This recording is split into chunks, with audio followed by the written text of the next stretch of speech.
there a video going? Yeah. So testing 1 2 3. We were just talking about this, so let's see if anybody in YouTube land gets this. Ho ha, parry, dodge, thrust, spin, turn, thrust. No, it's ho ha, guard, turn, parry, dodge, spin, ha, thrust. Okay, so let's see if somebody gets that. If you understand that, write to GalaxyCast.com. We'd love to know what you have to say about that. Okay, we ready, guys? Ready as always. Yeah, that's my daughter just running in and out of shot. Don't worry about her. She decided not to record with us tonight because we're just that crazy. Okay, here we go.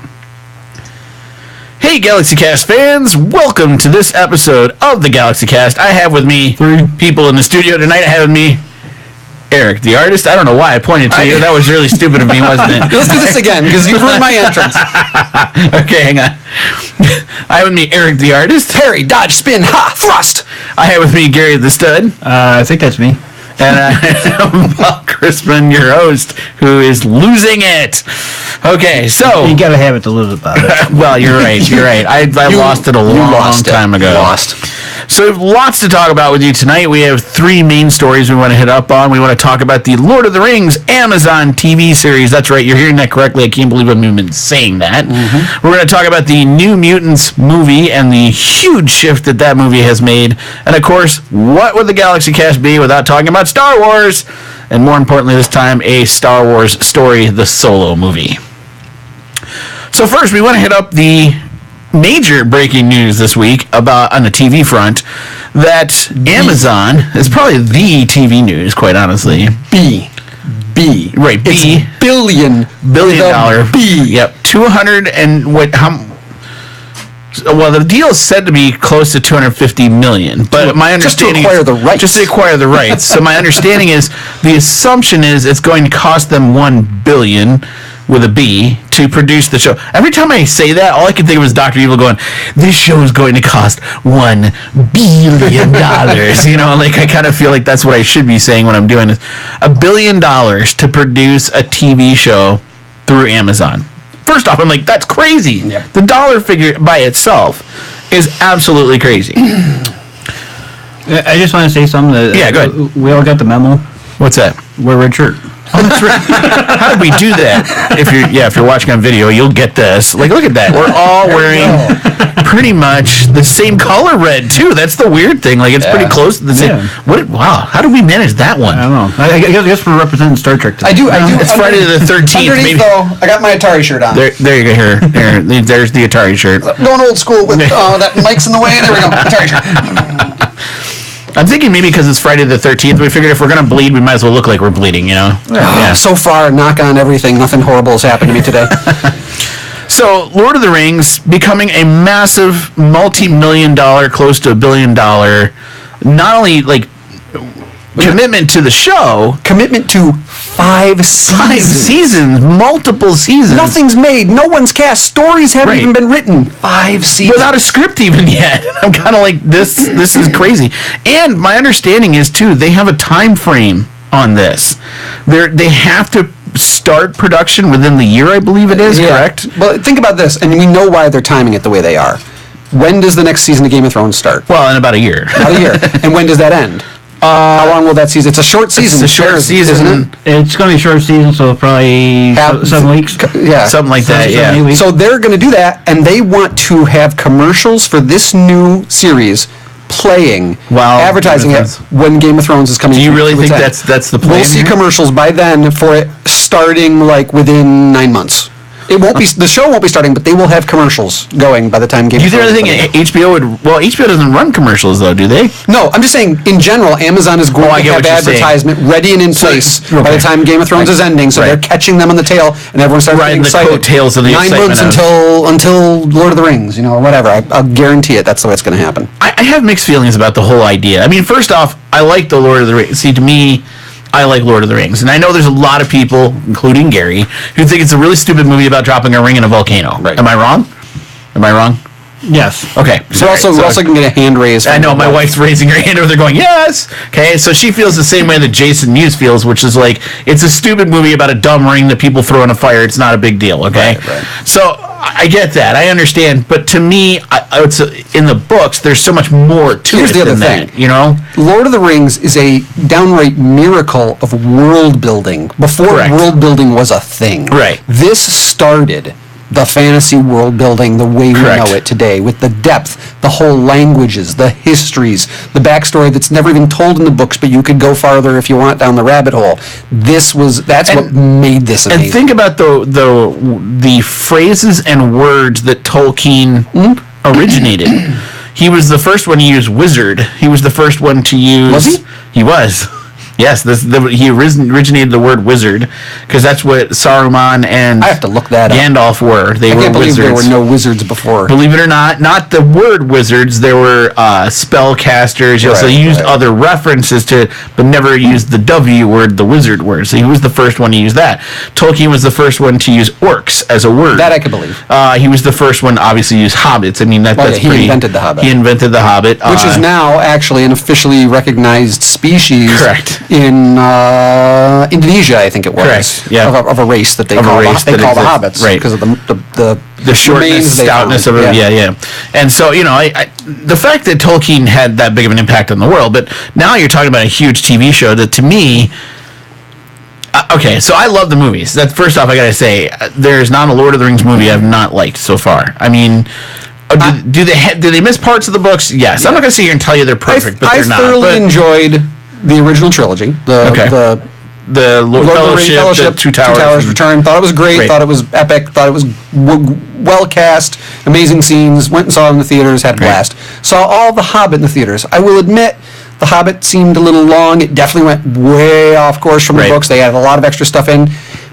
But it didn't ruin the books for me. I was still thoroughly entertained by what it was. Have you read the Silmarillion ever? I haven't read the Silmarillion. No. So I'll give you a list sometime. There's some chapters of Silmarillion that if you read it, you would understand why they did what they did. Yeah, they added it to they said he was taking stuff. Right, they literally went through timeline-wise and figured out what part of the Silmarillion would have happened in The Hobbit, and so they added that into the Hobbit movies. It took me a little bit to figure that out, too, because I was like you going, wait a minute, we're off track here. Like, apparently there's the necromancer was not supposed to be in there at all. It wasn't supposed to be. Apparently, even according to Tolkien, it wasn't Sauron, the necromancer. Right. They kind of did that for the movie. They said, hey, that ties well. Let's make that necromancer that Gandalf's going to look into be Sauron. Tolkien had plans on even more books down the road, which he never got to, and his son never got to.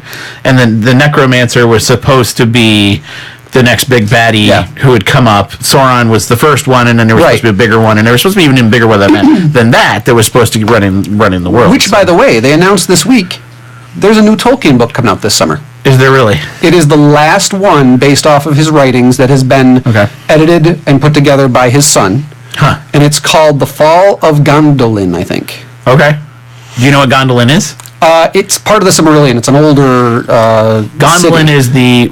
it is an older city. It's the heaven that the elves believe in. So when they all left on the boat and they left the shores of the west, they were going to Gondolin. Is that what they were? Okay. Yeah, so it's probably the end of the elvish heaven, I think as it were. The title was The Fall of Gondolin. That would make sense. It would fit in with that universe. But apparently that's coming out end of the summer. Huh, I did not know that. Wow, I got a book to look forward to. Yep. Yay! The cover's great. It's done by the same painter who does a lot of the Hobbit books. Okay. So it immediately has that feel like you've picked it up in the 70s. Looks like it fits right in. Yeah, you're like, right away, bang. That's so cool. Now, I mean, beyond the books itself, I'm excited about the idea that they might tie some of this in. Now, the big thing that people need to keep in mind is this: they have said this is not a rehash of the movies. They're not going to change the movies. They're not changing The Hobbit. They're not changing Lord of the Rings. It's telling stories outside of that prior to the Fellowship. Now, my assumption is, because the Hobbit and the Fellowship kind of ends up to get each other. Well, the Hobbit is 60 years before Fellowship. Is it 60 years before? Because Bilbo's young, and he's an older man by the time Fellowship. So I'm wondering if it's 60. I'm wondering if it's in between, or if it's going to be like around the time of the Hobbit. It could be. They just say it's before Fellowship, is what they said. Notice they're not even mentioning the Hobbit here. So I'm wondering if they're going to kind of parallel the Hobbit for a little bit and then get into the... Depending on rights issues and stuff, we could see the history of Smaug. Right, we could see background on him. We could see all sorts of stuff. Well, we could see where the ring went prior to it being Smeagol's. That's the other, I think, interesting thing. I also think that one thing they could explore quite a bit is the rings, the 9 rings that went to the men. Very liberally touched on in the movies. In the Fellowship, they barely even they just basically explained there's all these rings out there. Here you go, but they didn't really explain why. Like, why did Sauron hand these rings out? There was a reason, but they never explained it. So they definitely could explore that. It's an insane budget. I mean, just insane. And part of me says this is quite a commitment by Amazon. Now, you pointed out, Eric, and rightfully so. How much is the owner of Amazon worth? Hold on, I'm going to look that up. It's crazy. It's. I'm pretty sure it's in the trillions. I believe. I might think be wrong. He is officially a trillionaire. Right, but I'm pretty sure he is too. So I mean, part of what we were saying is Amazon could almost afford to absorb some of this. I'm not sure. Okay, no, I'm sorry, I was wrong. But according right now to Google, the Amazon CEO. Jeff Bezos, his net worth on Monday was $104 billion. So he is taking 1/100th of his personal value could cover this entire series. This entire series, right. They've got the money to do this series. Wow, I would have thought he's actually worth more than that. I can't believe I'm saying that. Well, the way the stock market goes up and down, his value changes probably from day to day. Probably by 20 billion up and down. I'm sure for him is no big deal. Can you imagine that? I mean, like, oh my God. Anyway, so makes me sick. Think about this: the Tolkien estate, HarperCollins, they're in a great situation here. Which, if it works out in their favor, could be huge for them. Now, at the same time... And Netflix didn't get this. Hulu wasn't going to get this. They're not in enough commitment. But Netflix could have got this with their power. They're just not Amazon. They don't have that money behind them. And then on top of that, they've recently won a lawsuit. A lot of people don't know about that. Against... I forget the name of the company that produced the video games. And they claimed there was copyright infringement and all sorts of stuff going on. For that. Plus, there was a lawsuit about Lord of the Rings itself, right? What was that all about, Gary? I think you said something about it earlier. What's that now? The lawsuit between New Line Cinemas and the Tolkien family, right? What was that about? No, there's all I remember reading was there's a $80 million settlement. Okay, between the two. Right. And I think part of that was because they used part of the book they weren't supposed to, or something weird along that lines. Like, that's the weird thing I don't understand about the Tolkien estate. Like, they put all these restrictions on people who use their product. And I'm kind of like, at least George Lucas, when he hands a product over, or even Disney, when they hand a product over, they let you dabble. You know what I mean? There's not really too many restrictions on what you do. They're usually pretty open to any ideas. And the Tolkien estate seems very like, nope, not going to do that. You got to do this. Here's the difference now. This series, there's a lot of talk that this series is going to be new stories. Yes. Completely new, written by new authors. Correct. Playing in the Tolkien universe. World. Yeah. Which... I like this idea. I mean, we need to open up the Tolkien universe, I think, a little bit. The estate needs to chillax a little bit and let people dabble in this. It's just there's a lot of pressure to tell stories that feel like they fit. I mean, I get what you're saying, yeah. You got to find authors who know this stuff, who are really... Now, here's my question. 5 seasons, right? How many episodes do you think will be in a season? Average on Amazon Prime shows, what's the average... I know Netflix. I just don't know Amazon. Amazon Prime is weird. Some could be short. Some could be long. I mean, I think you're going to get probably an average of about 16 per season. I was going to say maybe 13 to 16. Yeah, and it's going to depend on cost. I mean, obviously HBO could do what they want. You could have short seasons of Game of Thrones and long seasons of Game of Thrones. Right. Netflix can also vary. I mean, think about it though. Stranger Things are only 8 episodes per season. Is it really only 8? Yeah, Gosh, they feel so much longer than that. So these are not like network TV shows that do 22 episodes a season, and you're not going to get that out of this series either. And then there's the Marvel Netflix shows that feel like 48 episodes and are 13. So 48 episodes and it's 2. Right. So yeah, I'm willing to bet that these seasons will average somewhere the 10 to 15 length. Which will be interesting, I mean, they might be great little storylines. I don't know. It'll be interesting to see where they go with this. And I heard that the last season of Game of Thrones is going to be 2-hour episodes. So. Oh yeah, each of the episodes are longer. That doesn't surprise me at all. They're like all movies. Yeah. Yeah, I mean, like, come on. I mean, they could have done that this past season, to be honest. I just read somewhere that right now they've been filming for that last season. They've spent 55 days on a battle sequence. Yes. Yeah. Oh yeah. Movie shoots. Right. Are like 70 days long. Right. Yeah. They've spent 55 on a battle sequence. Well, and they said this is the big dragon sequence that, and it's going to make the Battle of the Bastards look like. I guess like it was a small like like a little league game. Yeah, I think in every realm has to come into this one, like in every way, shape, or form. Every family is going to be involved in it, which will be awesome. I mean, I can't wait to see that. Hopefully, by the time this comes out a year from now, I can actually catch up on the series. It'd be nice to watch it with everybody. So what do you guys think? Is this a winner or a loser here? Do you think Lord of the Rings could make money back from this? Like, is this like a huge play by them? And it's a huge play. Let's say 5 years from now, we look back and go, oh my gosh, I can't believe Amazon made such an amazing call. Or are we going to look 5 years from now and go, oh my gosh, I can't believe they blew $1 billion on a TV show? The problem is it all comes down to the writing. Yeah, I agree with you. Until we hear who's writing these, until we hear what they're casting, until we get a sense of, like you said, how many episodes per season, so we kind of get a sense of budget. Are these going to be like movie quality? If they come out with a series that is like a lot of talking heads sitting in a fancy room with a table, like, you know, like some of the movies, it's going to be like people might not be into it. They can't duplicate Game of Thrones with Lord of the Rings because they're not the same property. I agree. So they do have to give it its own feel, and it's a massive undertaking. So it's going to be interesting to see, but I think it's just there's no way to tell until the writing hits. Right. And the other thing, Gary, what do you think? Go ahead. The thing I'm thinking is if you don't have any of the major characters in it, you're going to lose some audience members that way. Well, I was thinking about that. And even though this takes place before Lord of the Rings, who was alive before Lord of the Rings? Well, Gandalf was, at least. You've got some characters they may be able to at least hint at. And you could do it the other way. Even though they're saying it takes place before the Lord of the Rings, there's no reason they can't start an episode with a 100 years later. Right.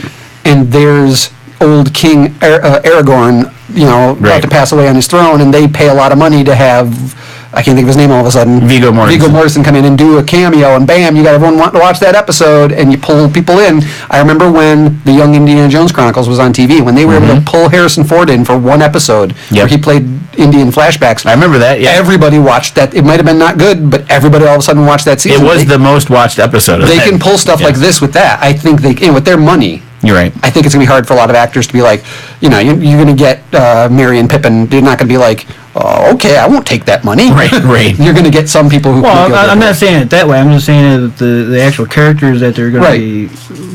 The main characters in the TV show, if they're not the ones that are like, you're not going to see a Gimli and pairing up with Gimli and Legolas. Legolas. This is not going to happen. Right. I understand it, but what I'm getting at is like with Star Wars. Right. All right.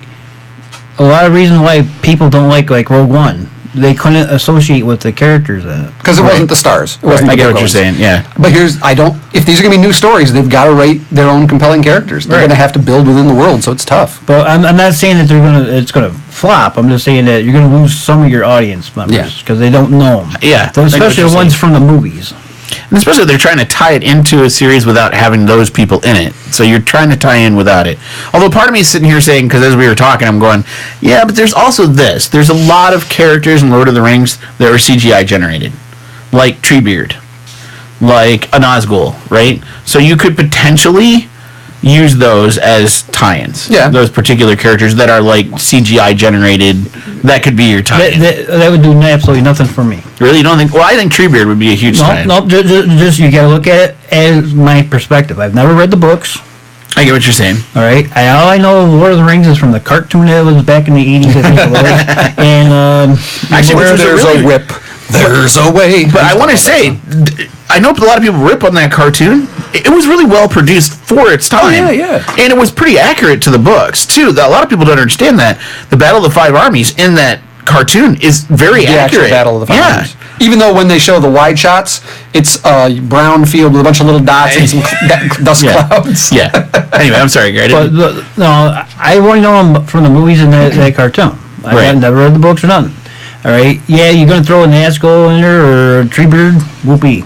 Yeah, I get it. All right. And there's going to be a lot of people, he's saying, to like that. And they're going to be. There's a lot of fans who never read the books. Right. How many people watch the Captain America and the Marvel movies and that had absolutely no idea what the comic books are at? Quite a few. You're right. So it's a valid point, I guess I hadn't thought of, Gary. So, I mean, the other part of it, too, that I'm sitting here saying to myself is, okay, so, yeah, you could have those tie-ins, you could have those things, but if you make references to places in the book, if people haven't read the books, like there were more places than Mordor but if you don't know anything about the sister city to Minas Tirith, like I'm forgetting it right now, and if you don't know anything more about Helm's Deep, that there was more to it than that. There was a city near Helm's Deep, and so like all these things that they didn't, and like part of me sitting here going, like they missed Tom Bombadil. I always got mad about that in the movies because he was my favorite character. In the books, they never covered him, or in the book they covered him, but in the movies they never covered him at all.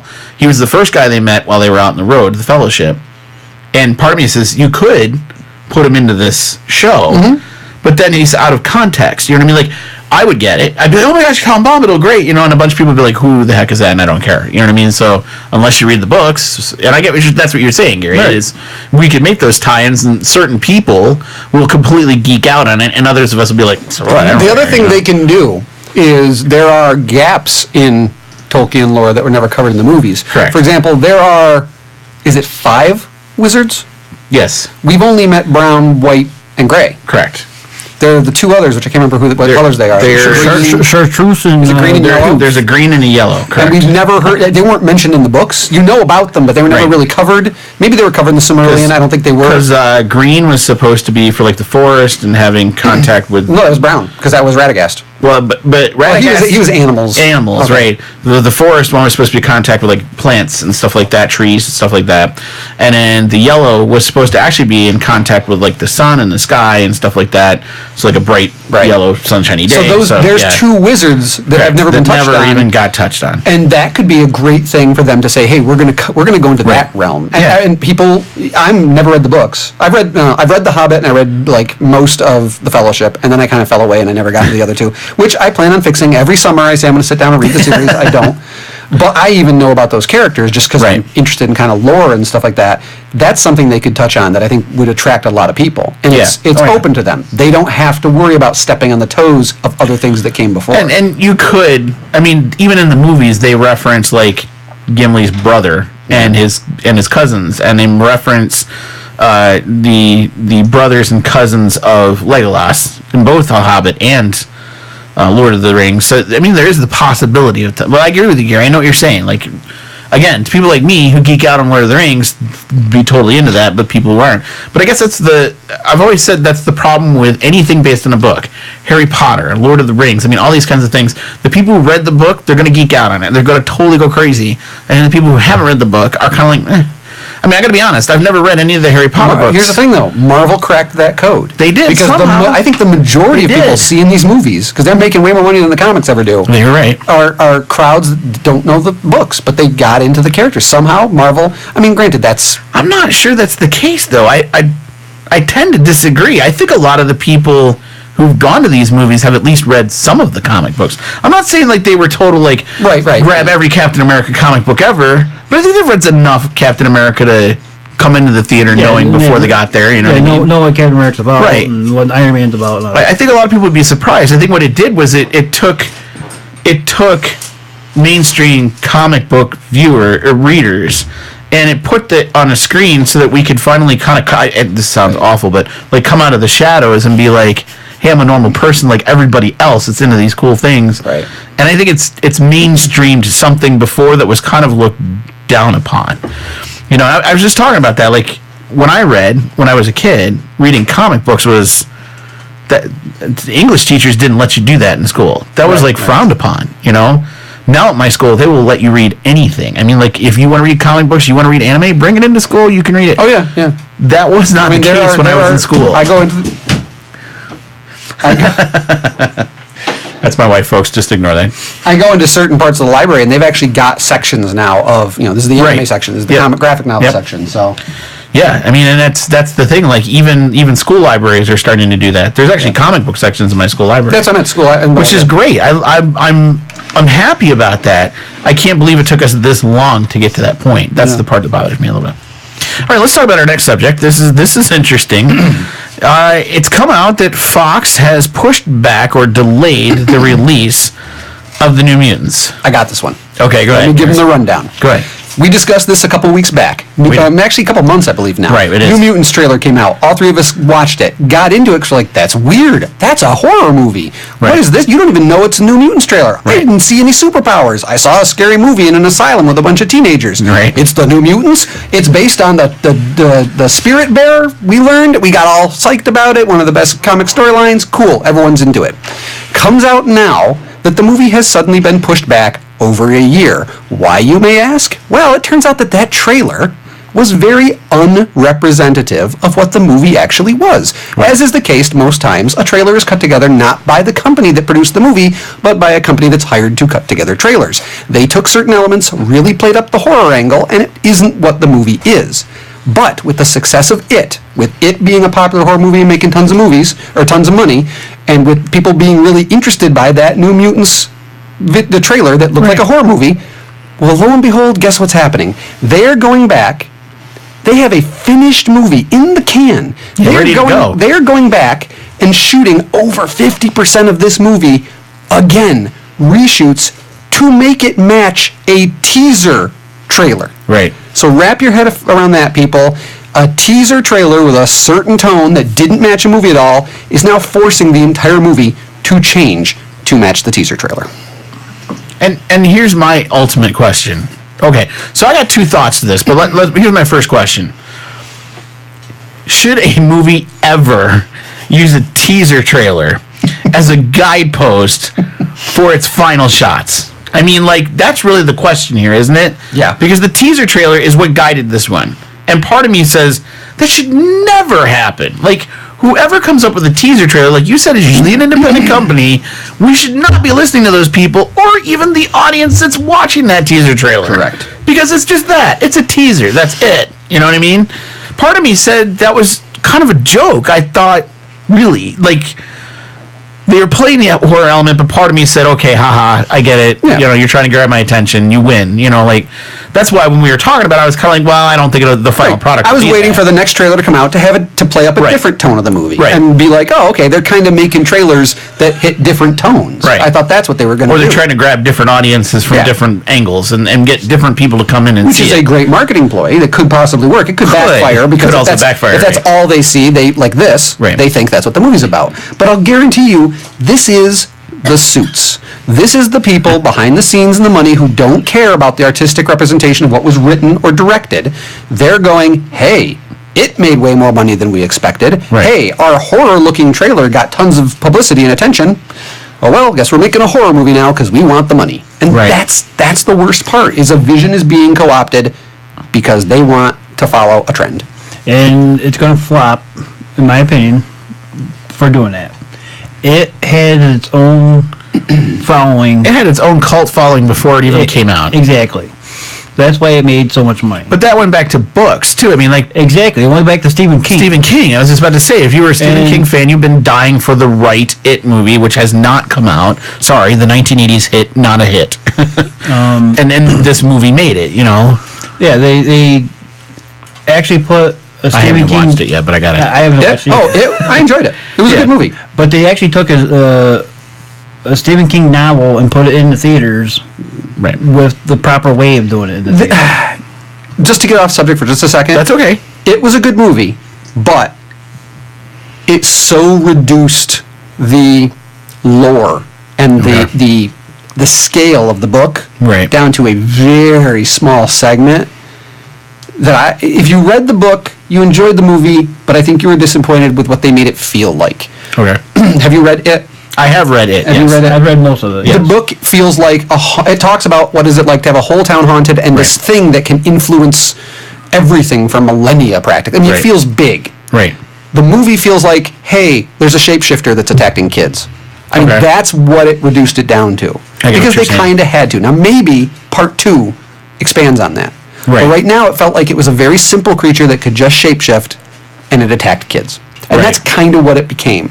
Which is the essence of the book. I'll give you that. That's if you. But like you said, there's a bigger overarching story behind that. And you didn't feel that. I didn't anyway. So that was my disappointment. It was a great movie. I could see why it was a success. It was very entertaining, but maybe they also were planning on a part 2 all along, and that maybe was the thought process. And I'm hoping that. But here's the thing, and here's the one I'm wondering. I'm going to pose this one to you guys. Do you think Fox is dragging their feet now on this project on purpose? Because they really don't want to produce this movie. And maybe they don't like the one they put in the can. And they figure, well, Disney is going to purchase us anyway. So we'll just drag our feet for a year and a half in quotes, and Disney gets to deal with the fallout of whatever. They can either release it or just choose to can the whole project. What do you think? Is that a possibility of what they're doing here? Probably. I was going to say, that is not a bad assumption of a potential. When I saw that storyline, that's why I said I wanted to talk about this on the podcast, because it was like part of me wanted to say they're trying to say, I wonder if they're dragging their feet on purpose. Yeah, we don't want this to be our problem. And have you noticed the information about the Rising Phoenix too? Have you heard about that? Oh yeah, the Phoenix movie? Yeah. So what? It's been pushed back now too. Yeah. 9 months. So why wouldn't they? I mean, I would push it back 9 months too and give it to Disney and be like, well, it's yours. Either you can continue on with it, or you bought it all. It's yours. Yeah. Good luck. You know what I mean? Like, they don't have to care at that point. They already, and that's where we were talking earlier about, like, this whole buying up of Fox. Has it happened? Hasn't it happened?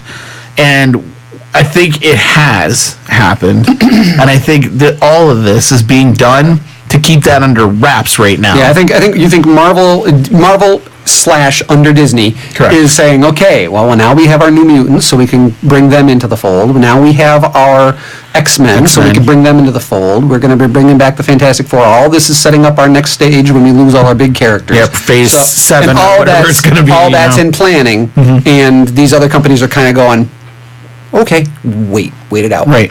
And I'm wondering if there's like almost an under the table handshake gentleman's agreement here that Fox is just basically gonna slowly go off into the night and not do these. There are 2 movies so held that back, Disney, right? So that Disney could go in and really. I really think that this is going to be answered for us in like 2 weeks. I think when when Avengers comes out, either what appears in that movie that we don't know about yet, or what is the tags in the end credits. I'm telling you, if there are, but I'm putting dollars to donuts. I'm making a guess that it may be completely wrong. So I don't have any insider information on this. But my guess is inside, your tagline at the very end is going to be a Fantastic Four. It's going to be somebody you're at least here's expecting. your tagline. Clint Barton, Yeah. playing the Fury role, walking into a darkened room, we don't know who's in there. He says, we're going to need your help. You see someone who's silhouetted up close against the camera. You can't tell who because they're in shadow. You know, you're just seeing like at their waist. And you hear, what do you need, bub? Shink. 3 claws. Boom. Yeah, I mean, boom, cut. There you go. Like that. You got your end teaser that everyone loses their mind. I was thinking it would be more like something like that, but okay, what do you need? And they just show the 4 right on the chest. You know what I mean? Like just something like that, and they'd all be like, oh, you know, like that would be to me the reveal that Fox after 10 years, and the way they're talking about how it all ends. Yeah, I really think that this, if they're going to do a reveal in this movie to lead us to the next one, it has to be at that fist pump, oh my God, they're doing it, Avengers level that we got. Oh, it's got to be. It's got to match that at the end of it. It absolutely has to be. Yeah, absolutely.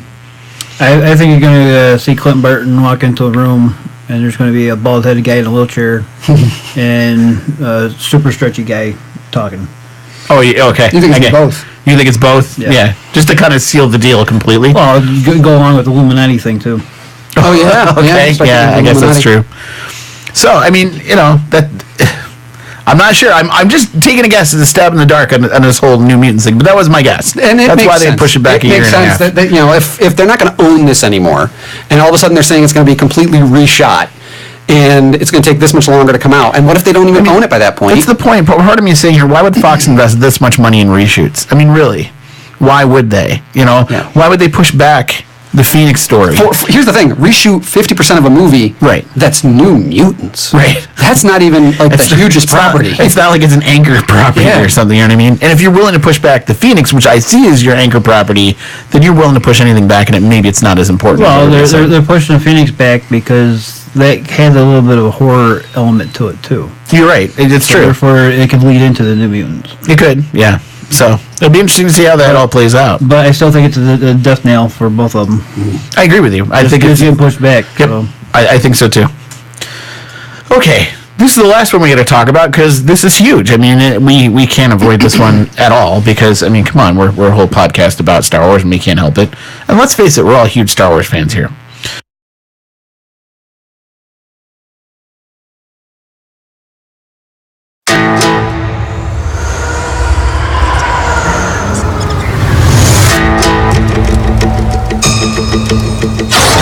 after something.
And like why I never got into Rogue One, right? I think I figured it out the last time I watched it. It's the music. Yeah, you've said that the music. It's the music. It draws me out. Yeah. Can we have banjos next time? Vader comes in. Ding ding ding ding ding ding. Obi-Wan. Ding ding ding ding ding ding ding ding ding ding ding ding ding ding ding ding ding dong dong dong ding ding ding ding. All of a sudden Yoda shows up with a ukulele. Now I have to admit, because this scene's sitting in front of me, I didn't get the entire importance of this first opening 2-second shot until we paused it. So we paused it and I mentioned it. And it is a Star Destroyer being worked on because you see all the open plates. I got that part. I thought it was maybe just a unique looking Star Destroyer, but then I noticed the sparks and stuff coming off it, and you noticed to the right, bridge is not a building. It's the bridge being lifted and.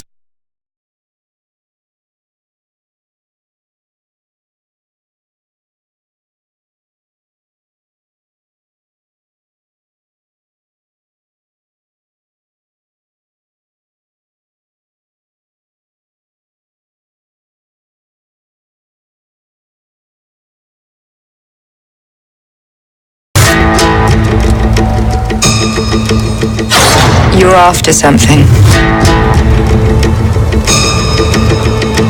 Is it revenge? Money?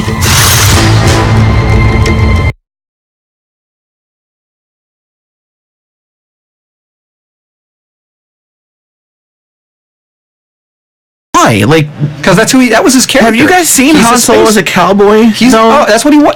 Originally, Are you kidding? Yes, he Really? came out in the vest. The vest just was missing a star. Oh yeah, I guess that's true. Just missing a black hat. A hat and a star, and he was a sheriff in the Old West with a hanging, slung low gun. So ready for this? Because maybe I'm younger than you guys, and I'm being honest about this. Okay, I'm younger than you guys. I never made that connection. I saw him as a pirate. Right, because they called him that. Right. But I never saw I saw a cowboy. Always saw a cowboy. So now my brain goes, wait a minute, I'm seeing Han Solo in a different light completely altogether because I never thought of him as a cowboy. He's in the saloon. That's true, yeah, he's in the saloon. That's the first place you see him. Right. He's very casual. The only thing the saloon or the cantina didn't have was dancing girls and all that. What does he do? How does he sit? Like most good cowboys, with his back to the wall. Back to the wall. Yeah. Oh my gosh. Why didn't I ever pick up on that, even as an adult? He's totally a cowboy. Because you don't watch westerns. I do actually. That's the stupid thing. Come on, Gary. She wore yellow ribbon, man. That's like my favorite Western movie ever. I'm sorry. What do you mean you're sorry? Hey, come on. That's a good film. I know it's a little girlish, but it's a good film. You know what's a great? If we're talking westerns, I just want to go on a quick aside. Very underrated and still one of my favorites of all time. What's that? White Buffalo. Yes. With Charles I like Bronson. White Buffalo. Such a darn good movie. It's got the legend of Crazy Horse mixed in with it. And oh my God, they touch on so much. Yeah, and it's accurate. It's accurate information too. That's what I like about it. And the ending gets downright creepy. Yeah. That whole part with the White Buffalo gave me terrified me as a kid. I couldn't go walking out and look down an empty snowy street at night because I could see that thing coming at me. And that was scary.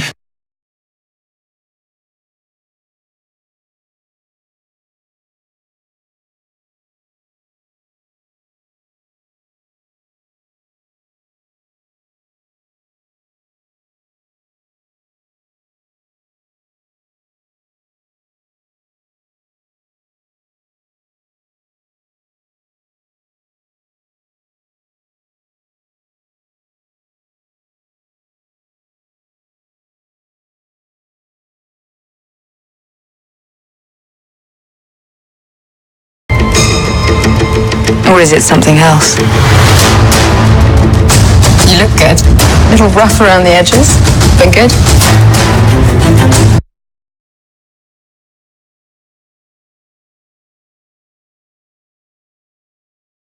A little rough around the edges, but good. Heard about a job. Big shot gangster putting together crew. I'm a driver, and I'm a flyer. I waited a long time for a shot like this.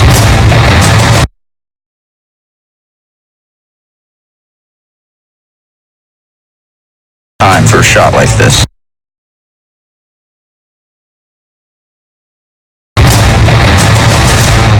What do you think?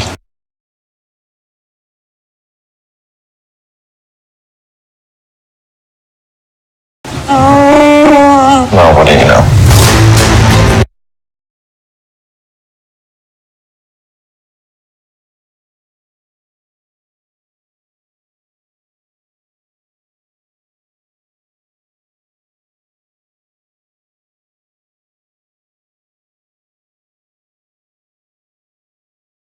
You got a line on a ship? Yeah, I know a guy. He's the best smuggler around.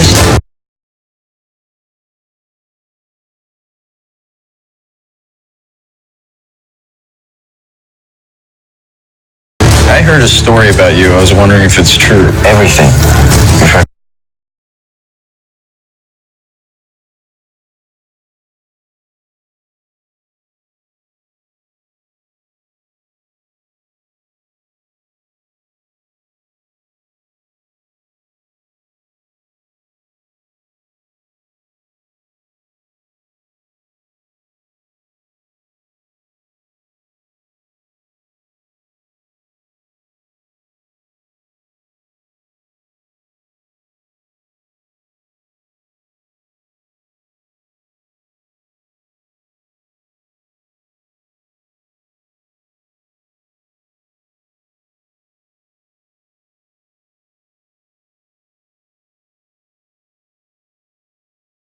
About me is true. L3! Let's go with a mean man's face.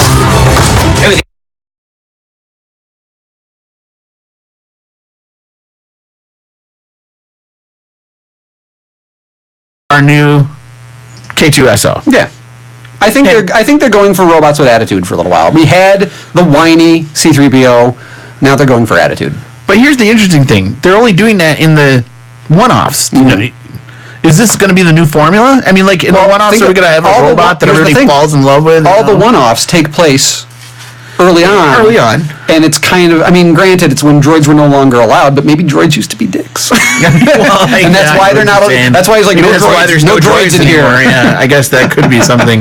Maybe that's why there are no droids in bars anymore, because they're jerks. They're jerks. In real life. They cause fights in bars, and they talk about killing people. I guess that's a valid point, Eric. I never thought.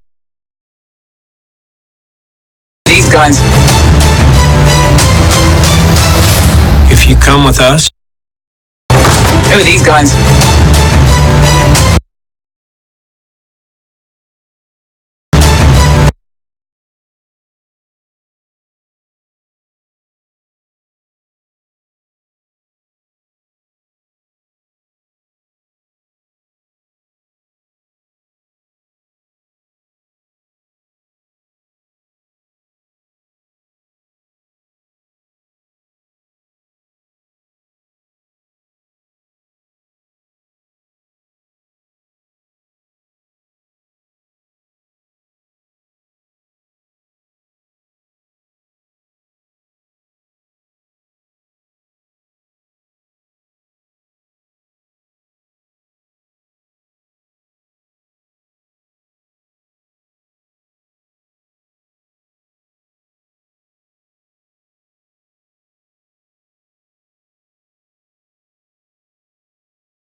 understanding of what I'm trying to say is the forklift on the back of the loads trucks that unloads the lumber and all that. Yeah. That's what that thing is. Oh, okay. I get what you're saying. It's the forklift that goes into the cargo hold. Okay. Yeah.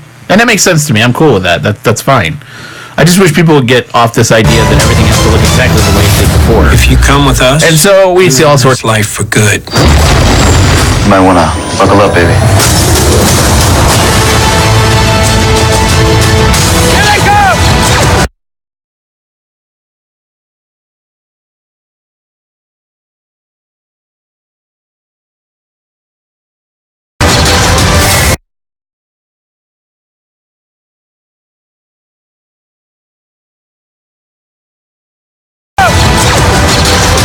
Let me give you some advice. Assume everyone.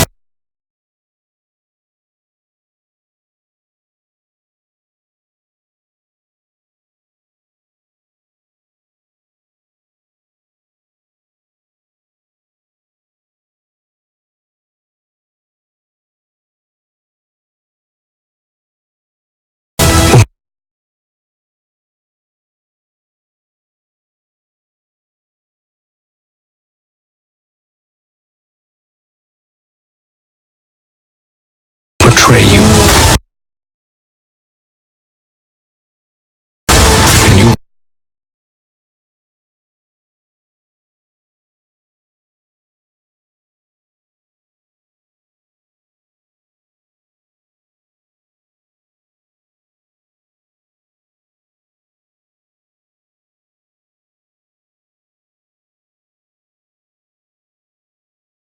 Will never be disappointed.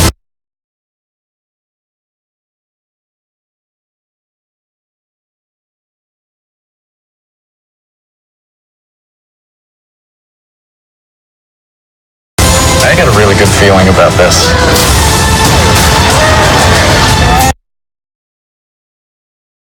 Since when do you know how to fly?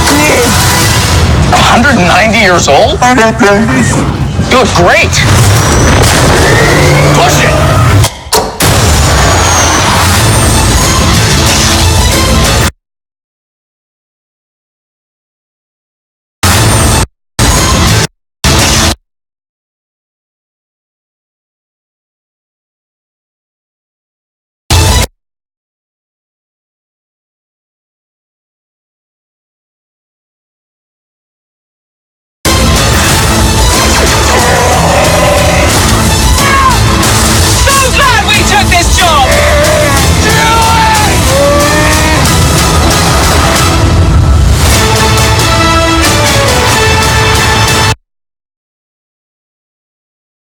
Saved from slavery of the empire. Life debt. I could have fallen off a spinning train, but he caught me. I don't think those two have the same epic level. I agree with you there. I'll agree with you. What do you guys think? Does this make you want to go see the movie more? Like, now that we've gotten a little bit more, like, I'll give you the teaser trailer didn't give you much. I mean, it really was just kind of that, you know? It's got my curiosity up. Okay. More so than I have to go watch it. Yeah. Okay. So if you hadn't seen this trailer, you might not have even wanted to go see it. I was... But now you're kind of like, well, this may be interesting. Yeah, I was very concerned with it right from the get-go. Okay. Are you less concerned now, or are you still concerned? I'm still concerned, but I'm still curious, though. Okay. Trailers can make anything look good, so I can't say this saves the movie. Yeah. My biggest fear is, even you think here's the part where they would find the best shots and the best voice inflections and everything to sell him as Han Solo. And I personally still don't see Han Solo walking around. I see a character in a sci-fi movie. Right. That I then have to remind myself, oh, that's Han. Right. Oh, he's with Chewie. Okay, that's right, it's Han. It keeps pulling me out. Now, maybe, in context, the full performance, I'm gonna change you a little bit. But I think they could have found an actor who resembled him more. The face structure is so different that I don't. I wish to God they'd done it. We know what Harrison Ford looked like at that age. So to do this is recasting, and you're basically almost rebooting, saying, "Hey, here's our new Han Solo," and it to me doesn't sit well. I think that's the plan, though. It is. They want to do more with him, I'm sure. Right. I think they almost like the Han Solo trilogy books. You know what I mean? They want to do a future movie where he fights Boba Fett. Right. Yeah, that's what I'm thinking too. Like introduce Boba Fett, then have a movie where the two of them fight each other. Yeah. And I don't know. I have mixed feelings about it. I told you guys I'm actually all right with Aaron Ehrenreich in the idea that this is Han Solo before he gets the tood, Right. as it were. You know what I mean? And I'm okay with that part of it, that element of it. The part I'm actually worried about is not him now after the trailer. I'm actually worried about Lando after this trailer. Like, I don't think he's got enough... gravitas. Right. Vada vive. You know, he just doesn't seem smooth enough, you know? But at the time, we really haven't seen much of him, though. You're right. There's not a lot there, but I don't know. There's something about the way that he delivered Lando's lines that made him feel smooth. You know, even when he's mad at Vader, he's still smooth. You know what I mean? Like, and there's just something about the way Billy D delivered that, and I can't explain that. Even in the few lines we've seen here, and I'm not trying to knock Donald Glover. Yeah, Donald Glover. I'm not trying to knock him. I love him as an actor. I think he does a great job in a lot of things. I loved him in Community. I'm just not sure he's got the smooth factor to pull it off. Like you said earlier, you know, I can't picture him going, give me a Colt 45. You know, it's just not there. I don't know. All I know is at some point in this movie, near the end, when they're buddies, I just want to see them both go, Han and Lando in the morning. All right, so those were our thoughts on all three of our subjects. So that was the Lord of the Rings TV show that got picked up by Amazon, the New Mutants change in date, and the Han Solo, a solo story Star Wars film. So we'd love to hear from you. So email us at galaxycast@gmail.com. Check us out on Twitter, on Facebook, and of course, pay attention to our YouTube channel. And we're still on Star Wars Rebels, folks. Believe it or not, we have not finished it up. But we're going to finish it, my gosh. We're going to finish up with the next episode of Star Wars Rebels, so we'll be back just after the break. Okay, Video Land, we'll see you in a little bit. We'll get the video going again. Oh, great. This is going to be interesting. You need a drink or something? Yeah, I might need to get one. Hang on. I was going to say During a podcast, it's going to be weird. Well, if Mary listens to this, she'll just really be... Yeah, no, so really think we're drinking. Yeah. We're drinking, Mary.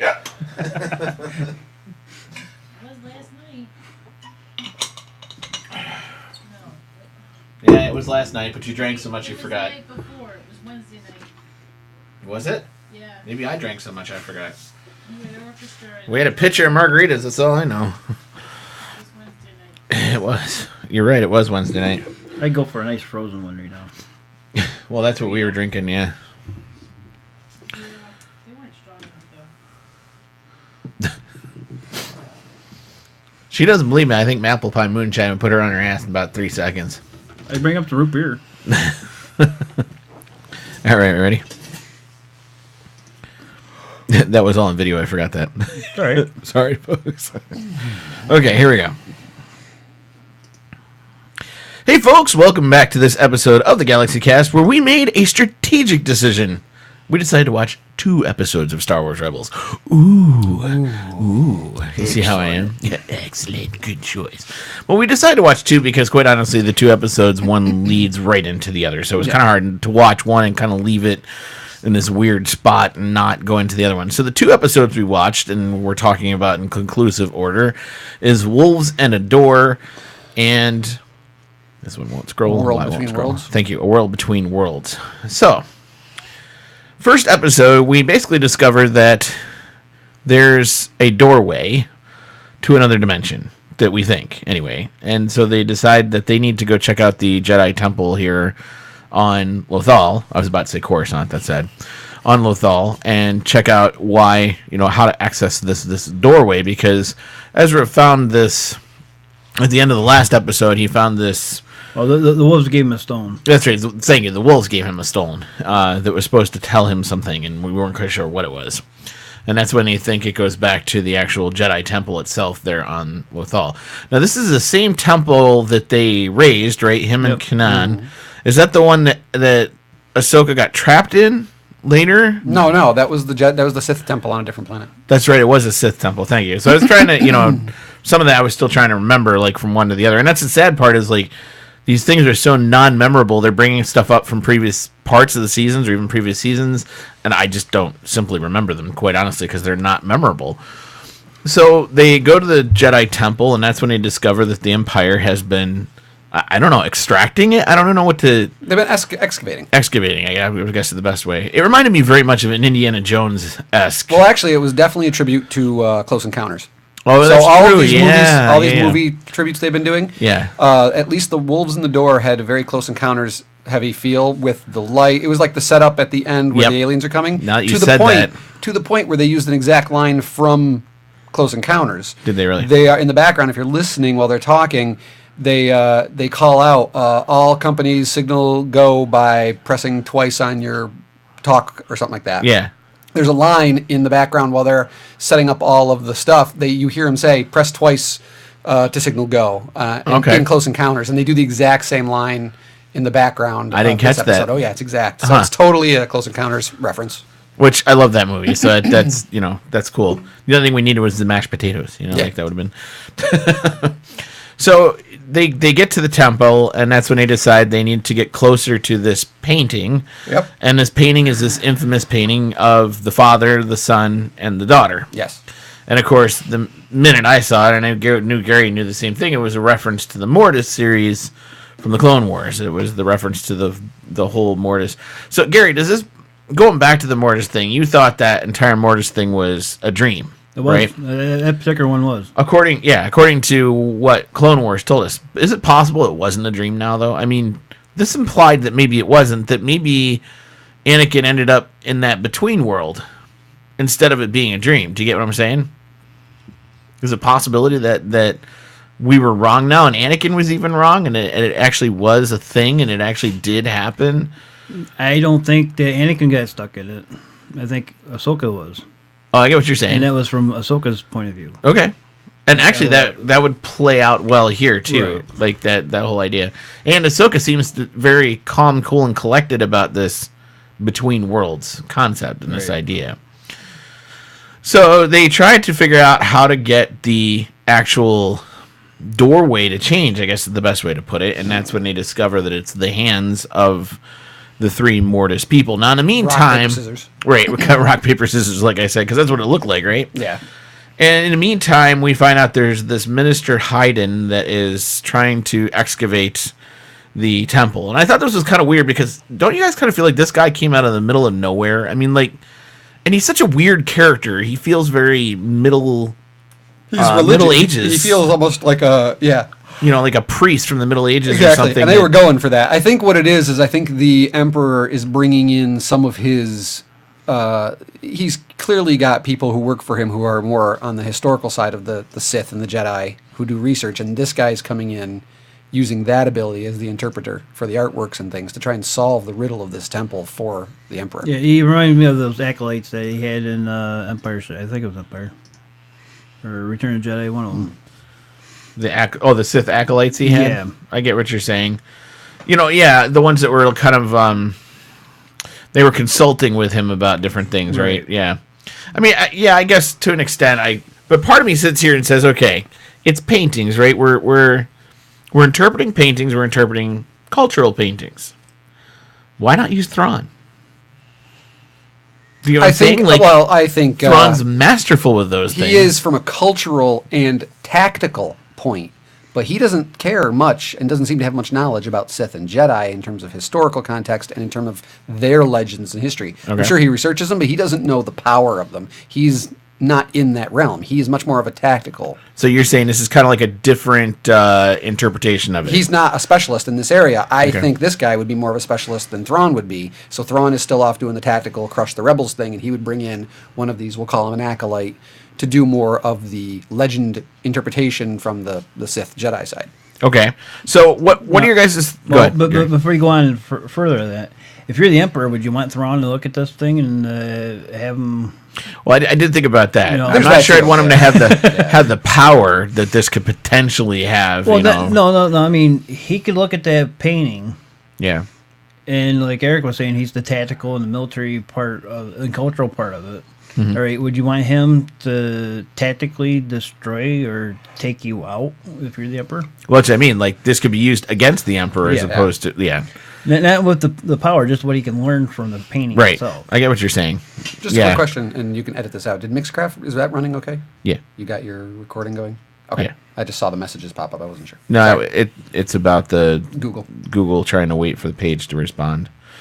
So, what do you guys think about the way they got onto the base and got to the temple? I The don't fact mind they them- used the scouts. I don't mind them uniforms. using the scouts uniforms and stuff, but the moment you're in the actual pit with the painting, Yeah. they needed to, and it's all about staging, they needed to set that up more and had thought a little bit.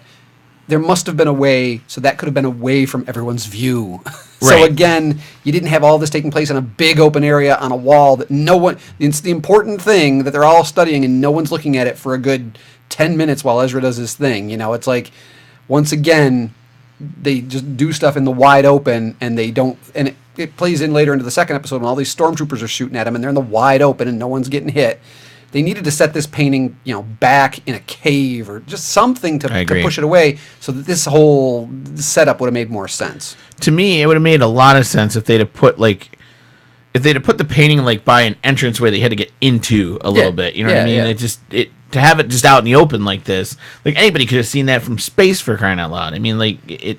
Well, obviously they didn't, because Well, I mean, but it should have been that way. You know what I mean?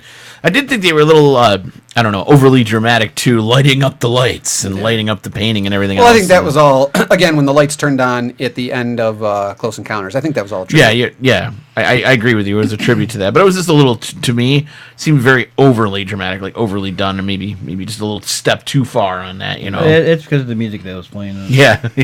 Dramatic music. So, what about the idea of how they opened the portal? The idea that they turned hands and the painting turned and shifted and the mortis thing shifted. I mean, what'd you guys think of that? Was that okay way to get the portal to open? I mean, It was a MacGuffin.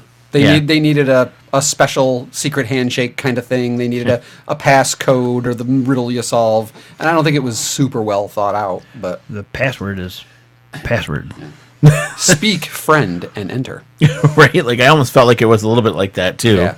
And I didn't like the fact that the Loth wolves go running over, which I Yeah. thought, okay, this is kind of cool. Loth wolves. I thought they were gonna like stop and like, you know, almost like a dog pointer, you know, point towards something. No, they started circling. Yeah. I'm like, what?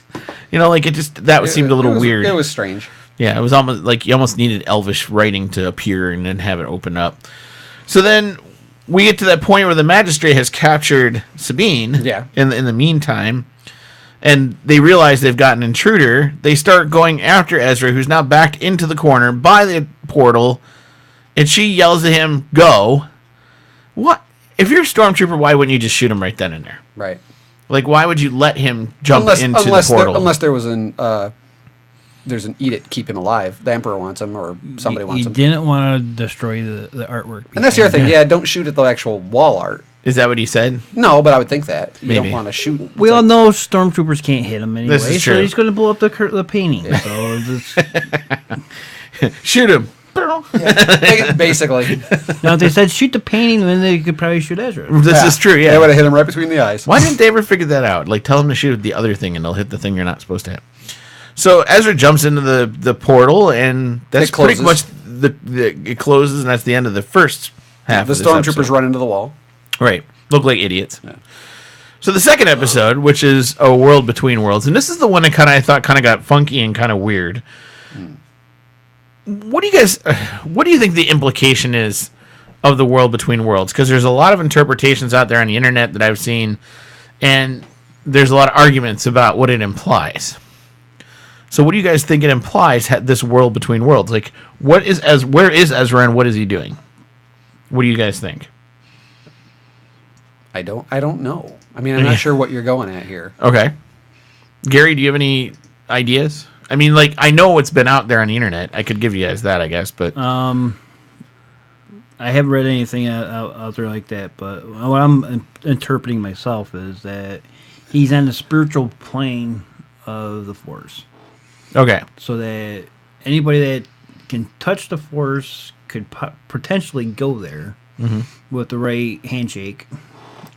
Right. And It binds us all together. That's the touch point of everything. right.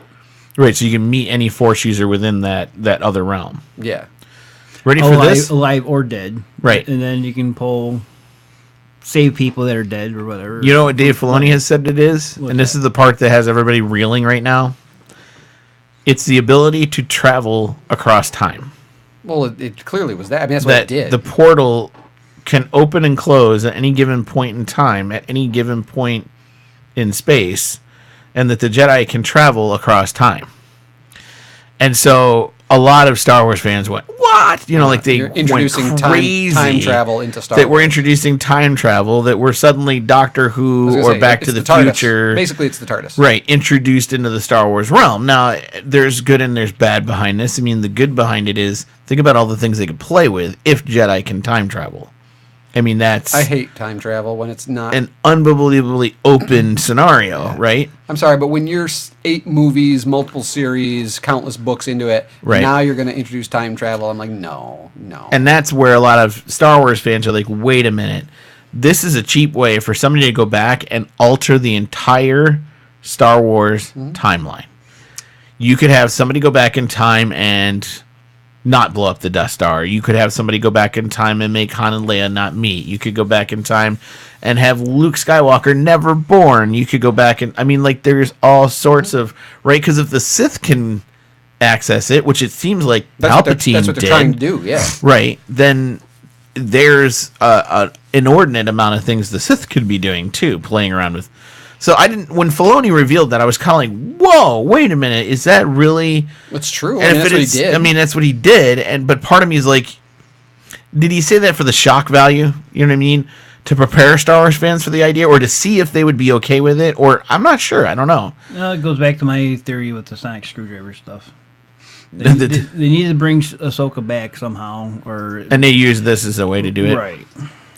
So they thought it'd be an amazing twist. What if Ezra saved her? Right. And it's time travel. But it does kind of make sense because Darth Maul's not dead. Right. He got mechanical legs. They never really explain that Right. Fully. So you think the Emperor plucked him out and fixed him and dropped him immediately, and it was like no time had passed, and Could have been. it left him on a junk planet somewhere? Yeah, why not? Some have even suggested that maybe Qui-Gon never dying Yeah.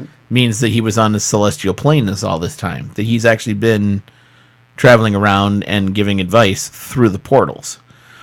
But part of me said, then why hasn't he appeared instead of just, you know what I mean? Like, Ezra actually reached through the portal and used it. You know, others supposedly have reached through these portals and used it. Then why didn't Qui-Gon do that? Yeah. And if Yoda said, hey, I've got a way for you to meditate I think he said it to Obi-Wan, right? To Yeah. get in touch with, is You it a have training possibility to meet that he was talk to the showing old him how master. to open a portal, Right. You know, to get to this other realm. It'd be an interesting way to look at it. I just don't know if I like the idea of time travel in Star Wars. No, I it's too sci-fi yeah, for what is basically space opera. right.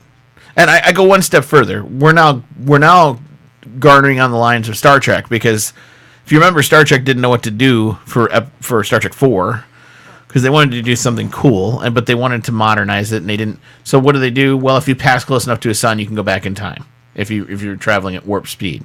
So then that's how you get Star Trek 4. You know, But they've been doing that since the '60s original series too. So you're right. They have The Old Western. They introduced it early on in the. It became part of the fabric of Star Trek. Star Trek, right. I hate it in anything that's not. That's what I'm saying. Unless I it's didn't something like it in Back Star to Trek. the Future, where it's Right. specifically just about time travel. Right. If it's another type of sci-fi that they add it to, Right. like Doctor Who, it's the point of the story. That's the whole point of the start. Yeah. But if they add it to something that already exists, and it's just you suddenly go, you've just destroyed everything that could ever be. Your whole story falls apart. You know, it just. I agree with you. Okay, so what do you guys think of this idea that inside of this realm, Ezra finds the owl, Yep. and pulls Ahsoka out before Darth Vader can end her Kill it. life? Yep. Good or bad? What do you I think? think someone should have been there in white hair going, "Great Scott, Ezra! We've got to go back and make your parents meet." But I mean, like, I don't know. Like, was that a good moment or a bad moment, or should Ahsoka have died? Like, was she supposed Here's to be the thing: we know she lived. sacrificed in We that know moment? she lived because we saw her step out of the temple and then back in at the end. Where I know there was the whole thing. Oh, she's a ghost. She's now trapped in the temple. She's like the Inquisitor in the Jedi temple, Right. and is a spirit that's stuck there forever in some form. I think they could have found a million other ways that she escaped Darth Vader without bringing time travel into it. I'm sorry. There is infinite amount of story possibilities there that you could come up that would be cool, that you didn't have to be. Ezra pulled her out and then she went back in and missed the whole collapsing of the temple and survived. Gary, what do you think? I mean, was that... I'm okay with the fact that he pulled her away from Vader getting, killing her, but I don't like the time travel part of it, like Eric's saying. Yeah. It could just be a thing where he went into the temple and saw it, and then just saved her. That's all. But Right. all right with me. And part of me said, I didn't like the fact that he could just reach in, pull her out, and pull her into this existential realm or whatever it is. You know what I would have been better with? What's that? They killed it by having him go over and being able to find and see Kanan on top of the thing. What if it only connected to all the other temples? Right. Then you can go to Sith and Jedi temples anywhere, but that's it. Now all of a sudden it's not time travel, it's just this kind of beyond time and space portal between temples. Right. So you're very limited in what you can't go back and stop Han and Leia from ever meeting because they're not in a temple. You're limited to where you can go and what you can do. And I would have been much happier with that, but the moment they said, "Oh, go over to this door and you can see where Kanan died." Right. And it's like, okay, now it is time travel. Now it's Doctor Who, go save anybody. So part of me said, actually, I'm going to go another way. I was okay with him reaching in and pulling out Ahsoka. So let's say he does that. But part of me wanted to say, okay, like any Back to the Future, time traveling, whatever, there's a sacrifice that has to be made. So if you're saving Ahsoka, then someone else has to be sacrificed in that moment.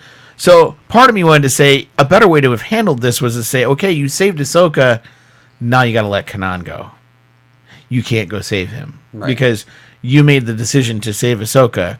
And Ezra didn't know that. Like, he reaches in, he saves her, thinking he's doing the right thing. And then the light bulb moment, he could have saved his save for Kanan, They escaped because the Sith temple, because Ahsoka fought Darth Vader and saved them. Right. They escaped the explosion because Kanan stayed and saved them. It's okay to save Ahsoka, but it's not okay to save Kanan. Right, now it's where it was kind of Wait a weird second. to me, Now, right? Yeah, it's like, Well, because you didn't know if Ahsoka survived or not Right. at the Sith temple. It wasn't 100% clear. Right, I get that part from the storytelling element, but what I'm saying is, in terms of the logic behind it, why is it okay to save Ahsoka from her fate, but not okay to save Kanan from his fate, just because, he pushed them away and saved if you don't, you'll die. There's got to be a timing thing. You did the perfect timing to pull her out. There's got to be a timing thing to pull him out. It's just like, no, you have to let him go. There was the rules aren't quite solid. But if you remember when the Emperor's talking to the Inquisitor, or the Acolyte, he said that the death of Kanan altered the whole. Yeah, it did alter the timeline. Right. Correct. Yeah. Altered the Force. The Force for the Lothal and all that. So if you save him, then it's going to go right back to the way the Emperor had everything planned. What about this? That's why. What about this idea that the Palpatine opened up a portal and was able to attack Ahsoka and Ezra? I think it's because he was tracking Ezra. I think if Ezra wasn't in there, he couldn't get into the temple. But the fact that Ezra was in kind of was just like there was a sliver. Because he wasn't in. He was barely trying to get in. But he wasn't there. But he does reach his hand through. The hand through, yeah. And so part of me says, well, wait a minute, why didn't he just step in then? He reached his hand through when his stuff connected with Ezra. And when she broke it, his hand went back out. Ezra was his connection point. So as long as Ezra was in there, he could get in. But when Ezra got out and left the temple, obviously it collapsed and all that stuff. But if Ezra wasn't in there, the Emperor couldn't get in. He had that as kind of like that's my it's already wedged open. I can reach in now using him. And I guess it would have been better if they'd explained, he can see into the Jedi realm, but can step into the Sith realm or something like that. I'd have been okay with the two celestial ideas, but it didn't seem like that's what they were doing. Again, I like Eric's idea where you can only go through temple to temple. I wish they'd Right. done that. I'd be so much better. Right, with like this if they'd have concept. said that, I'd have been like, okay, I'm cool with that. Yep, that's because- it's not a time and Because then space here's the thing. thing, It's just and that's a, the thing, and it it's just a so place-to-place happens thing. that that's where Ahsoka would have died, was in a temple. So he has that opportunity to save her. Right. Oh, that's great. That works out, But you can't save Kanan because Kanan wasn't in a temple. You can't. Right. So instead of it being about it's just not right to grab him, it's you're not capable. It Correct, only is yeah. a connection between temples, and I would have been so much happier with that. Right. But it wouldn't have given you the closure they were looking for on Kanan at the end either. Kanan, And that's, you still had it when all they had to do was still do the stuff about his spirit's gone. I know. We destroyed the temple, which is what we had to do to save everybody from this power that Ezra, that the Emperor would have gotten. Kanan can I could fade point away. out too, the Kanan is the most celebrated person ever that had nothing to do with what they were doing. I mean, like, seriously, how many times have we now supposedly closed the book on Kanan? Right. This is, I think, episode 3, where we've actually closed the book on Kanan. I'm like, all right, is it closed finally? Like, are we done grieving the death of Kanan? Like, I get the guy died, and I get he was a major part of the show, and oh, boo-hoo. But, like, part of me is kind of like, we've done this now for 3 episodes. Can we be done with Kanan? Because every time Ezra's in angst, we go right back to him. And I don't get that part of it. I don't know. Maybe it's because I'm like Gary and I was too happy to see him die. You know what I mean? Would you also say, geez, Obi-Wan's back now in Return of the Jedi. He died 2 movies ago. Can we leave him out of it? Is that kind of the same thing in a way? It could be. I mean, But were you okay with Obi-Wan showing up on Dagobah and telling him about his sister and all that? Well, the thing with Obi-Wan is he was a spirit. Right. He wasn't really. He was talking with Luke, but he wasn't having a direct impact. You know what I'm saying? Like it. And I think he told him who his sister was. Well, a big thing. Luke had to come to that conclusion on his own. Yeah. and the thing with Obi-Wan being a ghost and all that, you're not trying to close the book on Obi-Wan. Right. Where they're trying. Right. They're trying to deal with the fact that Kanan's dead. Yeah. My only point was, a major character dies. I think it's okay for a couple episodes to pass where it kind of is a wind down of that storyline. And Right. you get the sense of grieving and you get the sense of loss. If they had just stopped after, done one more episode, maybe mentioned him and then left it alone, I kind of would have been like, wow, they let him go really easy. I get what you're saying. I I'm don't okay know. with it drifting a little bit. I understand what you're saying. It's kind of like these false endings. Right. But I think the amount of time they're doing it's okay. I just think they could have done it differently. Yeah. Now, why don't Ezra come out and say that Doom the Wolf is actually Kanan? I don't know. Why don't you just come out and say that? He didn't even I know seem to it's- think it himself. He kind of said, why is this wolf named Doom and Kanan named Doom? And all she said was, well, maybe it's his spirit guide type thing, connecting to it. Yeah. Well, even Ahsoka doesn't quite say it's Kanan. Well, maybe he's spiritually connected. No, to me, he is Kanan. Like, why can't we just come out and say that? Like, why is that a bad thing? I don't think they want. I think they're trying to be ambiguous about it. I think they want you to make your own interpretation. Was it him directly, or was it an animal that was spiritually connected to him? Like he could reach back through that animal to make a connection. I guess it destroys the whole midi-chlorians But here's concept the thing. altogether. What about the owl? If Ahsoka died, would that owl be her kind of Lothwolf? She could come back Right. through that owl and I kind don't of know. connect with people. I think they're trying to say that there are animal connections to the Jedi that, or that maybe even certain Jedi have a better spiritual connection to animals. Well, Kind of like some are farmers, some have that connection to animals, right? Like, my whole theory is if you die on Lothal, you become a wolf. Yeah, I know. It's possible. either that or if you're a really bad Jedi, you became one of the wolf cats. If you're a Jedi and you die on Lothal, you become a wolf. Yeah. Well, and that would be Or, explained. I'm sorry, a wolf. Right. That would explain Wolf all the Loth wolves that aren't Earth wolves there. What about the other part? So we're all about this existential thing, right? We haven't even talked about the other half of the story, which is the fight between Hera and Zeb and the Empire with the second half of the episode. I mean, it really... I didn't care about it. Like, is it crazy? I liked the visuals of them using the engines of the thing Right, they're of the based on mobile and flipping platform it, and flipping and it. her sliding out as her escape and Yeah. like taking the one guard out as she slid. I thought that was pretty good. But then I hated it once they were outside the thing because Right. they're in wide open again, taking out multiple stormtroopers with perfect shots, and no one can touch them. And nobody pays attention to the droid who goes Yeah. and gets an excavation machine and starts attacking them. I mean, like, Yeah. I don't know. That whole, again, you talk about blocking all the time, things that pull you out of Star Wars. It totally did in This these- totally both pulled me episodes. out. Right. Like in both episodes, the blocking was terrible again. Well, that's why every Star Wars video game I play now, Yeah. I shoot and kill the droids first. Because they could turn on you. Because you never know when they're going to pull out an excavator and start Exactly. attacking you. You know, it just, that whole section, I just felt like it was just there as like salad dressing to the actual salad. You know, it just didn't really They're like, do much. we need but- this dual. It's like it's always you have to kind of tell two coinciding stories at once for the increased action and tension, the timing Right. of him escaping with the timing of them escaping and ending up together and stuff. And you got to do all that. I get it, but you got to do it well. Where I got to say this, if this had been the Clone Wars, and I'm serious about this, they would have had the fight outside. Ezra would have gone into the portal. That would have been a whole episode. That part alone.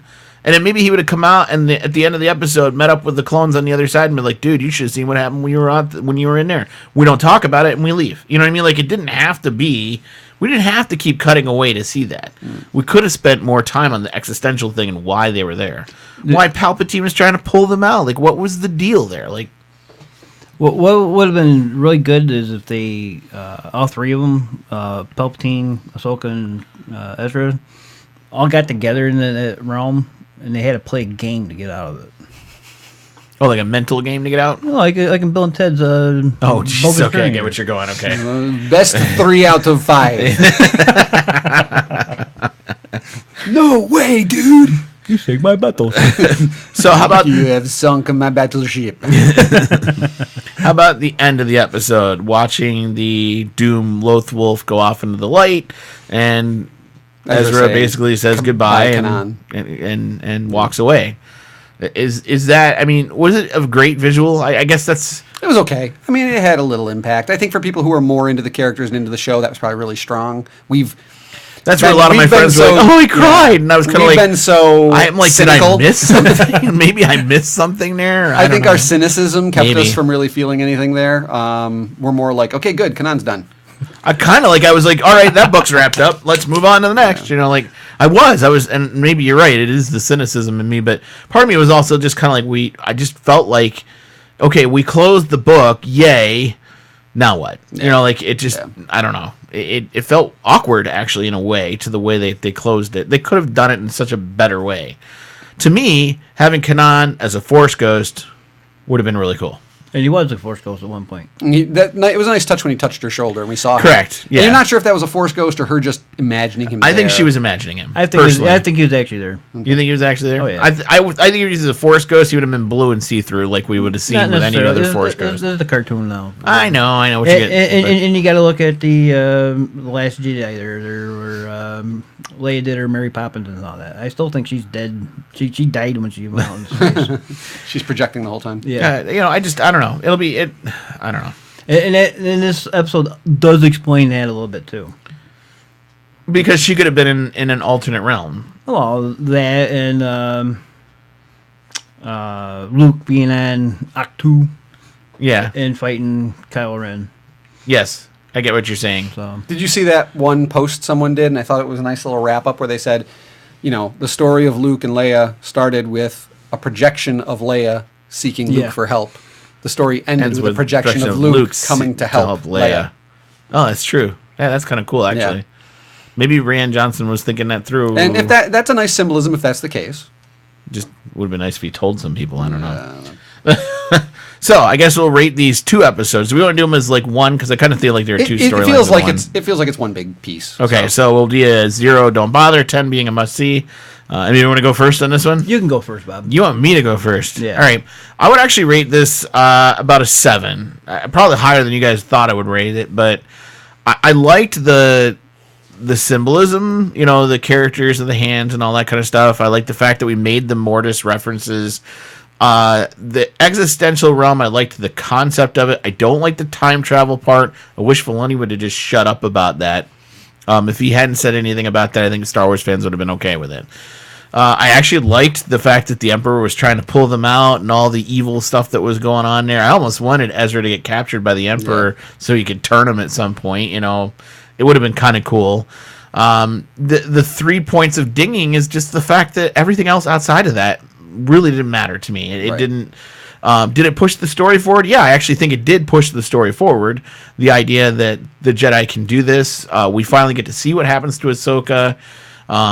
you want to know her end line now because she got out of a portal. We know. I know what happens, but I won't give that away. It happens in the next episodes. But you want to know more about Ahsoka now. It saved Ahsoka to an extent. I liked that we now understand the connection between the owl and Ahsoka. Remember, we always talked about, like, what is this stupid owl for? We finally get some answers for some things that we've been looking for. I still think there's this question about the Mortis people in general, though. Like, what's the goal? Like, that's still out there now, and it seems like Filoni left that there on purpose so later he could dabble in it again if he wanted to. Well, it goes to the fact that you got the Sith, which is the brother, the Jedi, which is the sister, and then now the Gray. Right, the father who's There's gray the in the father, middle. right. Yeah, I get what you're saying, Gary, and it's the 3-in-1 thing from Christianity too. It's all there, and the symbolism that the light side opens the door, the dark side closes the door. Right. So there's a lot of cool little things like that in here. I can't give it more than a 7 though because there were some things that just didn't make any sense at all. Yeah. So, Eric, what would you give this one? You've almost stated everything I was just going to state. I was going to give the exact same number, a 7. Okay. Overall, and the importance of the story, it's very important. I mean, it's wrapping up the series. It's telling us some major things that they're trying to add to the mythology of the Jedi and the temples. It tells us what happened to Ahsoka. That's, again, very important. It has a lot of valuable information in it that it gives us. The way it gives us that information leaves stuff to be desired. The section inside the portal, I agree with you. I still think the solution to that was just make it, this is a connection between temples. At any time. You still could have the time thing. Right. But you're very limited. Because Right. it only takes you to other temples. And the thing is, you can't get out of those temples. You can just go to other temples at other times. It just feels like that they could all be naturally connected by the Force, and that's what you're doing. You're traveling between temples. I'd have been fine with that, and that's a nice way to save Ahsoka without being able to time travel anywhere and do anything. Right. And then like you said, everything outside in the pit was just horribly choreographed. The fight scenes and the blaster battles were just atrocious. Nothing organized well, except for the flipping of their headquarters, which was a nice touch. But and their escape and everything was clumsy, and so the whole thing to me was some neat information packaged in wrapped in newspaper and taped badly. It's kind of like that's how it was given to us. So Poorly packaged Christmas package. I'll give it a 7. Okay. Gary, what would you give this one? I'm in agreement with all you. Wow. We're all on the same page. Wow. Yep. That never happens. It's Friday the 13th. There it is. Right there it is. You As we're recording this, by the way. y'all hit it on the head with what you guys are saying. Yeah. I agree with it all. I just wish they did a little more explaining the whole Existential area, right? other world. Yeah. It's almost like they need to do a whole book on just that. Like, what's the point behind it and purpose behind it? And the one thing I did like if I'd have to watch the episode again and just listen to that entrance and all that, because you got the old Obi-Wan's voice. I think you had Qui-Gon in You there. got Qui-Gon. You definitely had Leia. You got Leia. You got There's Ahsoka. Ahsoka. I think you had the Emperor Yep. at certain points. Yep. you had Anakin and Vader.